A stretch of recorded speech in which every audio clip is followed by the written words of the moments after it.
創業項目名叫 Trimming Supply United。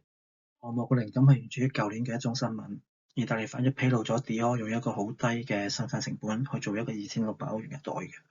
咁呢件事點樣做到呢？原來佢將生產外判咗俾中國嘅承包商，中國承包商再透過向下邊層層咁樣外判啦，透過剝削工人嘅權益啦、待遇啦去做到呢件事嘅。透過呢件事件，我發現品牌可能有啲新嘅需求出現咗。品牌會唔會需要有一個中間商可以幫助佢更加好去管理下邊嘅生產廠家呢？同埋品牌會唔會希望可以改變呢一種層層外判嘅情況呢？而生產商方面會唔會都有類似嘅需求呢？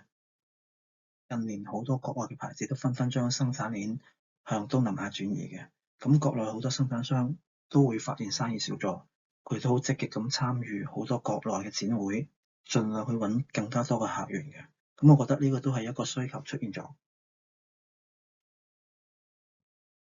運營嘅模式會係透明嘅，同傳統嘅 trading 有少少唔一樣。合作嘅生產商同合作嘅品牌客戶，大家都可以互相接觸嘅。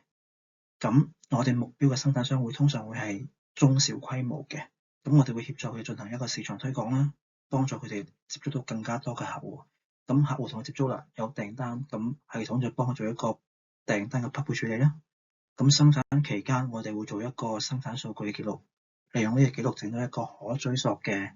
供應鏈嘅信息，提供翻俾品牌客戶。咁相對嚟講，品牌客戶就可以得到一個透明同埋可追溯嘅供應鏈啦。作為服務提供者，咁成個項目嘅關鍵就係在於我哋有冇好強嘅呢個核心競爭力啦。喺訂單生產方面啦，有構思過一個交期追蹤同埋排程嘅系統嘅，都有同業內人士溝通過，個可行性相當之高嘅。咁呢個系統可以整合埋原材料嘅採購信息啦，同埋後邊嘅物流快遞信息啦，做到一個好完整嘅供應鏈嘅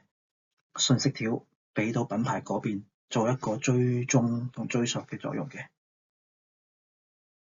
因為有創業手法啦，所以一直都有啲作品去測試市場嘅，咁反應同回饋都好好。包括喺市場推廣方面，同埋產品設計方面嘅呢啲經驗，應該可以幫助同埋實現整個創業嘅構想嘅。希望呢個 Trimming Supply United 嘅項目可以解決到品牌客戶對於供應鏈方面嘅難題嘅同時，可以幫助國內中小規模嘅輔料供應商提升佢嘅專業度，促成更多嘅生意。